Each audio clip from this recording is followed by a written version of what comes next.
Hey guys, Philosopher here, and today I'm going to talk about how to build the Secret Avengers. We're going to talk about T4s, we're going to talk about ISO, gear priority, positioning, and more importantly, who to use as the fourth and fifth characters. Let's face it, when you have a three-person team, that's always a big question. Thank you for your patience in giving me time to get this out. I always wait to make sure that I have an opportunity to play this team, any new team, in all game modes before I put this out. I know sometimes people throw out their T4 recommendations just off the cuff. I certainly tell people on stream, oh, this is what I'm going to put on right now. But I really like to test it out and get a feel for the team, both in raids and war, before I make recommendations that I'm willing to put my name on. So this is after extensive testing with a 700K plus team in all game modes. So let's get right to it. I'll first start with the gear priority. I really think all three of these characters should be high on the list if you have them unlocked because they work at low star levels. People are doing very well with a 2-star Captain Sam. Obviously, it's not ideal, but he has such high stats and such a great kit that he functions and does a good job even at 2 stars. If you have a 3 or 4-star Maria or Sharon, also I would recommend gearing up these characters because they're going to have a long shelf life. They still are going to perform well at low stars and so on. All right, now what I want to do is let's go right to the T4s. And I will just tell you, I had a debate in my mind between the top 2 T4s in the list, being the special and the ultimate for Captain Sam. And they're both absolutely fantastic. And it was really hard for me to choose between these two. And here's what I ended up deciding. I ended up putting the special number 1. Even though I think it's a really close call. And the reason I did is I think a couple things. First of all, having taunt on him almost all the time is really important. Going from one turn taunt to 2, I think, is important for this team. Gaining all that, gaining an additional deflect also, of course, helpful. But the additional ability energy really does help. And I will just say, even if he's outside of his team, it helps. We did some testing. Some of the folks were on my stream. And if he's the only skill character on the team, he ends up getting, let's say 2 ability energy. I mean, you can essentially have a situation if he's the only skill character in the team where he never uses his basic and he just is alternating between, and this is in fact what somebody who was testing for me did. They were literally alternating between special, alt, special, alt. So the alt was giving all this turn meter to the team, and then the special, he's just getting tons of ability energy, so he could just go right back to the ultimate. I mean, that's insanely powerful. You've got a character who's very, very beefy, one of the hardest characters to kill in the game, getting taunt all the time, getting all this deflect, getting ability energy so he can quickly give turn meter to the entire team and then go right back to, redoing his taunt and so forth. So this is, I think, the number 1 T4 ability, just absolutely vital to this team to have. Captain Sam taunting, giving ability energy to the team, and so forth. Now, I will say, the fact that this is not my first T4 choice tells you just how absurdly powerful Captain Sam is.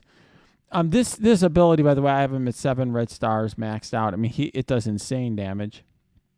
450% damage.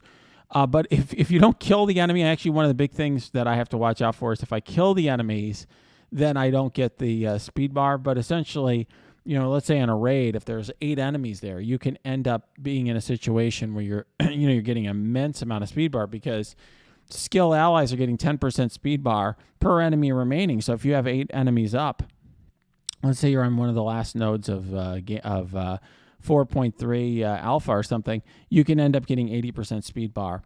Speed is the name of the game. Anything that gives, speed bar turn manipulation, that is ultimately going to be the most powerful mechanic in the game. I'm sure you can understand that, if let's say one of your characters has very low health, is about to die, if you have the turn meter and you get to go, you can heal your character up. If the other side's got turn meter, they finish your character off. It literally can mean the difference between victory and defeat. So very important. Super, super skilled. These are highly, highly valuable skills. Captain Sam is one of the best characters in the game, and these 2 skills are very important. All right. His other skills, not nearly as much, but, there's a lot of T4 requirements for this team, and that's just unfortunately the way these teams are put together.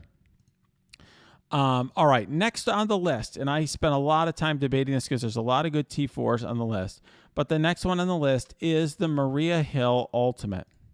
And the reason I did that is this team only has one cleanse. And, being able to go from one negative effect that's cleared to all is just absolutely huge. It's huge for this team. That is your cleanser. Now, obviously, you could put another, you can throw on a Emma Frost or Squirgle or something, but, realistically, you're probably not going to be running those other cleansers on this team, and being able to clear all negative effects is just too important for this team. The sustain is important in raids, where you're going to, obviously, that's the primary function, but even in war, the way that this team is going to get defeated most likely is going to be through some sort of control and debuffs and so forth. And being able to clear those negative effects will at least give you a fighting chance, depending on what the enemy is. I will say it's a very top tier team in war. It's better on war offense, and I will talk about that as well before the end of this video. But certainly that cleanse is an important reason why this team does so well in all game modes. All right, next one. The next one on my list is going to be the Sharon Special, and the reason this one is so important is getting an ability block for 2 turns can just be the difference between victory and defeat. It's just absolutely huge. So, for example, in Doom raids, being able to ability block Doom for a couple turns is just, I think, very, very important. It gives you a lot more wiggle room, without a doubt. In addition to that, for example, you're going to have in a PvP situation, you could, whether it's taking on Doom or whether you're taking on a different type of team, you might be taking on a, whether it's a Black Order team, for example, and you want to ability block Thanos, or, there's plenty of options of characters that you may want to ability block, and having that for 2 turns really can make all the difference for this team. So in my mind, this is just pretty important. It also gives a lot of damage. So we're talking, this is going to chain 2 adjacent targets. So this could potentially be, let's say there's 2 adjacent targets. It could end up being 360% damage plus and getting that second turn of ability block. I just think it's too important. It's a big part of the team. And by the way, Sharon puts up some big damage. Okay. Next on the list here is going to be the Maria Hill Special. And it's very simple. You're going to get an extra summon here. That's huge. Going from 2 troopers to 3 is great. Not only, that gives you essentially another character for the opposing side. If you have the AI, if you're assuming you're fighting against the AI to attack, that troopers going to get death proof. So often they eat 2 hits that otherwise would, attack one of your main characters. In addition, she gets an assist from all shield trooper allies, so it actually ups the damage here because another trooper is going to be attacking. Of course, the troopers can add some out-of-turn damage, which can be very nice as well. And this gives 100% damage to the primary target. So all in all, very, very powerful ability. Like I said in another situation, the fact that this is 5th on my list, and not even my number 1 for Maria Hill, tells you how crazy these characters are. And that's really all I would say about that. Here we've got the next one on the list I have is the passive here. Now this is one that I also debated, but I got to say, even if you're not in raids, so this is you basically, so this is huge because in raids, it's every time there's a block on this team, she heals the most injured ally for 25%. And you will see at every level. I mean, not only in, certainly in Doom 1.1 when I'm using the team, but even when I talk to new players, there's my cousin's a free-to-play player who's at like in the 50s. I think he's level 56 or 57 now.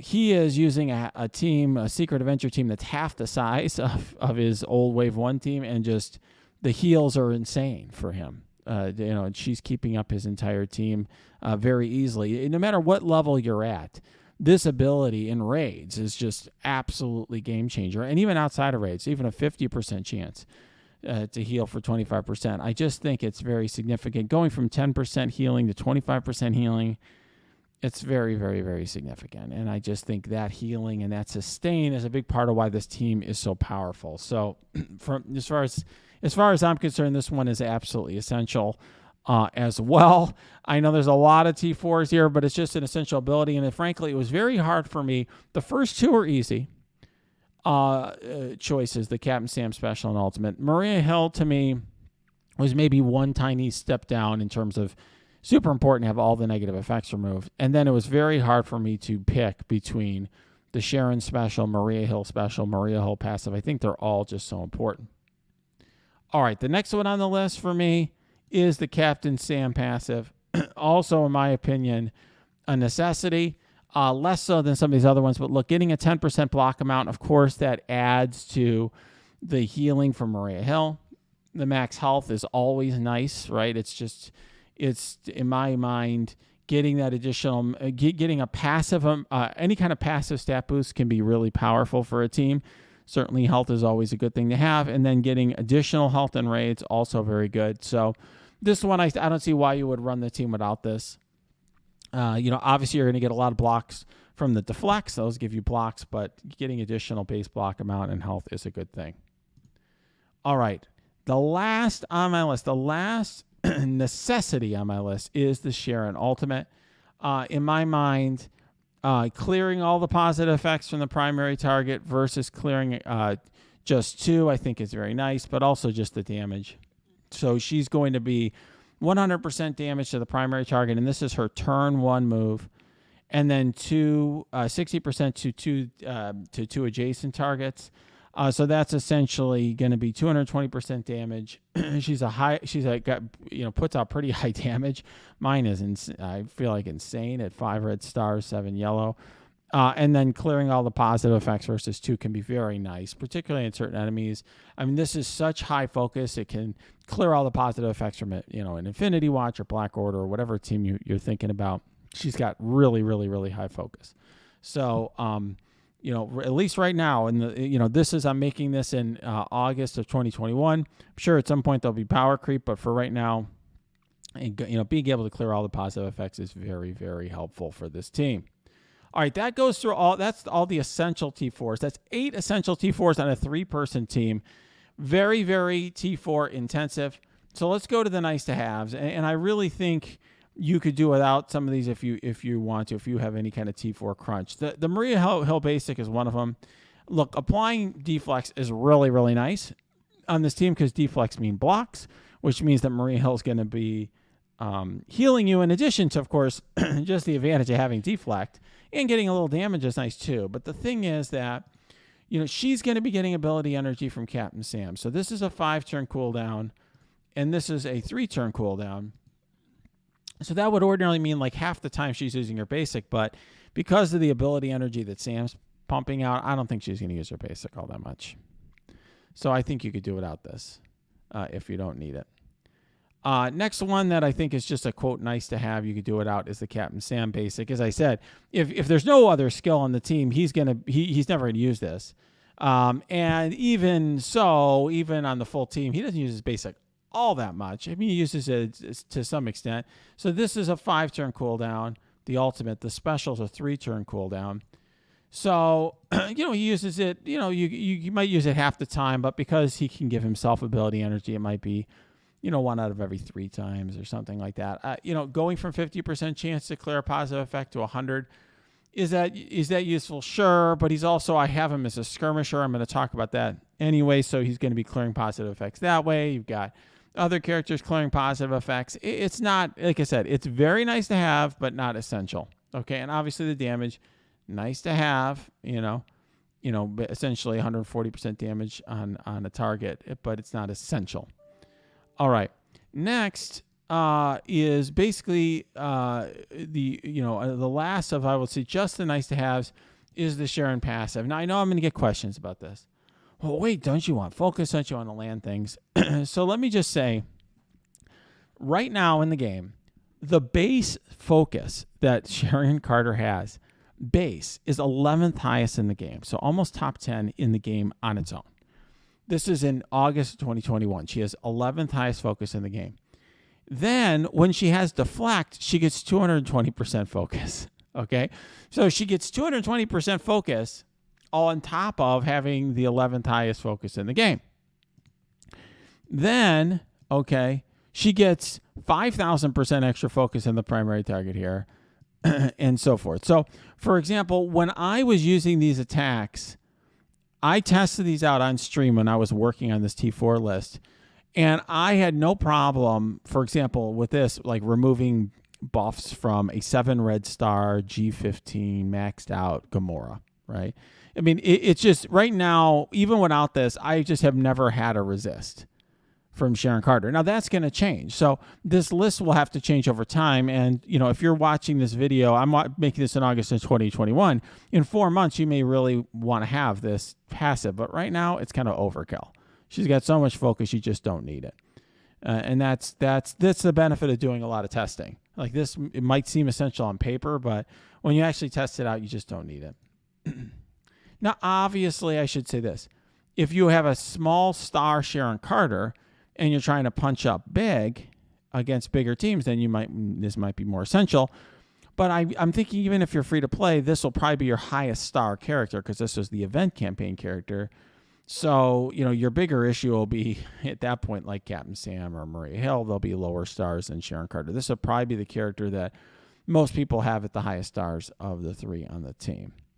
And then the only T4 I have, I just put it as meh. I usually don't list the T4s I don't recommend, but I put it on the list just because, for the sake of completeness, because it's the only T4 that I'm not, recommending you put on, and that's the Sharon Carter Basic. 60% damage to one target is just not worth investing T4 materials, in my opinion. Even though it's a new team, unless you use this in like every game mode, I don't really see the point. I mean, it's a fantastic team, so if you use it at all over the place, then and you have a lot of T4s, fine, but most players aren't in that situation, so I think you could do without this one for sure. All right, let's go back to the infographic. I want to talk about a few other things. So I've walked through the entire T4 list. Let's talk a bit about gear priority. So all 3 of these characters really need gear, but for Maria Hill, you basically just are, the only thing that the gear is giving you more health so that she can heal a higher percentage. If she doesn't, other than that, as long as she stays alive, she's good, right? Just keeping her alive is the issue. Sharon Carter's a big damager. In addition to the control that she provides, that's why I have her above Maria. So, you actually want her damage to be pretty high and, focus and everything else. Captain Sam, I mean, he is the bomb. He is the best character in this team by a good margin. No question about it. He's one of the best characters in the game right now. Obviously, every time they release new characters, there just is more and more and more power creep. But for right now, as of August 2021, before the new characters are released, he is one of the best characters in the game. And so he's not only your tank, but he's also a very significant damager. So in my mind, you just want to have him geared up. You want him taking hits. You want him, blocking so that Maria Hill's healing everybody else. And you also want him to do some good damage as well. All right, let's talk about ISO class. I got a lot of questions about this. So you might ask, why this ISO class? Well, I'm bringing this up now because you can see my positioning here. I include Kestrel and Fury on the team. So I think that, in raids, this is probably the best version of the team right now in August 2021. I'm sure they're going to sell us 2 more Secret Avengers at some point. But for right now, Kestrel really makes his team go. You're going to run Kestrel. Most people run Kestrel as a striker. She's got such absurd damage, and she's doing pings all the time, so that makes a lot of sense. And Nick Fury does well with Kestrel. You don't want to run Nick Fury without her generally, but with her, he gets a bunch of health, which is a big issue of his. He also gets defense up and death proof on his summons. And then his summons can attack defense down enemies, which gets those Kestrel pings going. So, other than running out of board space, getting the summons from both Maria Hill and from, and from Fury can be a good thing. Many people have not geared up Fury, and I will just say, if you are a newer player or if you're a free-to-play player, kind of unlimited resources like a Dolphin or something, I really can't recommend Fury. I'm not really sure he's got much shelf life. He really feels to me like a placeholder character until they sell us more Secret Avengers.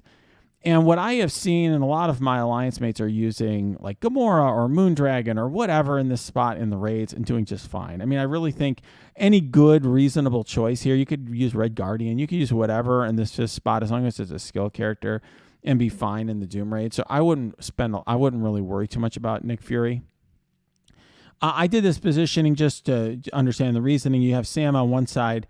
You got Kestrel, it's going to take most of the hits because she's so beefy.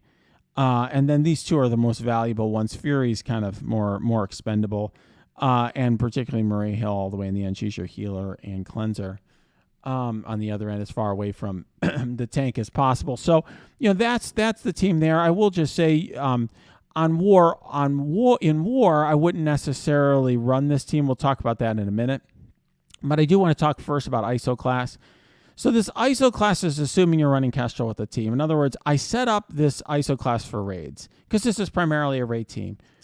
Could you have a different ISO setup for war? Yes. Would it probably be better? Yes. So, for example, Sharon is a striker because in raids, Sharon as a striker gets a very special ISO deck. In raids, if Captain Sam's an ally, reduce speed bar by 25% to primary target. So that works on ISO attacks in raids. So if she's attacking a vulnerable target, she'll attack again and do another 25%. And this is exactly like the Ghost basic, which people love, right? That was like a big feature of Ghost. Why at the time people were like, oh, Ghost is so OP. Well, you have that in raids with her. So you want to have her as a striker. Now, if you're swimming in blue ions, which most of us are not, then sure, or green eyes or whatever, sure, you can swap her back and forth. I honestly don't bother because, frankly, the ISO interface sucks. So it's a pain in the ass to switch them, and I end up forgetting to switch her back. So in raids, she's best as a striker. In, let's say, war, you don't really need her as a striker, so you could have her, let's say, as a skirmisher or something else.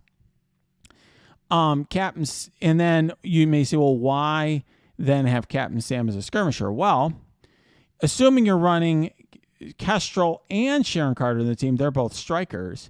So who's going to put the vulnerables on the team, right? Nick Fury, I usually run as a raider because he gets ability energy when he crits, or he gives out ability energy when he crits on his basic, but you could run him as a skirmisher if you wanted to, I guess. But you're not getting a ton of vulnerables from the team otherwise. I put Maria as a healer because she's an amazing healer. I think she's somebody you're going to want to have as a healer. So, you might as well put Captain Sam as a skirmisher. Now, I will say this. If you're running, let's say, a 2-star Captain Sam and trying to you're, let's say, a free-to-play player, but you're fairly far along in the game. You're an end-game player, but you just want to use the 2-star Captain Sam. You may want to have him as a fortifier or something. Okay, I do have an alliance mate who uses him as a fortifier, and he's like, he's amazing. And my reasoning is Captain Sam's, at least at this stage of the game, is so high on the power creep scale that he lives anyway. So you might as well have him as a skirmisher, putting out those vulnerables so that Sharon and Kestrel get additional hits. Okay, that's my reasoning there. If you use a different team or in a different situation, you could have a different setup. All right, let's talk briefly about war and other options. So, you might be tempted to throw this team on more defense. I have seen people do that. For example, this was in our recent war against another big Diamond Alliance. They threw Secret Avengers on defense, and of course they got beat by symbiotes. Very, very silly, in my opinion, war defense, because between the Fury summons and the Maria Hill summons, it just feeds the symbiotes. It's not a very difficult fight. I think they're clearly a better team on offense. Here's an example of what the team can do on offense. Against this was Uncanny Doom. same war against the same alliance. We used Secret Avengers on offense. They used it more on defense, and I think that made a big difference in that war for us. One thing I will just say is you don't need to have Zemo here. It could be a variety of characters, and we used a variety of characters. It's basically just whatever your best Fifth War character is, you throw on there. Fury has nothing better to do if you're using Kestrel, let's say, to counter Heroes for Hire or in some other role, and you can just throw Fury in with these folks, with the Secret Avengers, and then another skill character or just another character in general. It could be Ultron or Namor or whatever.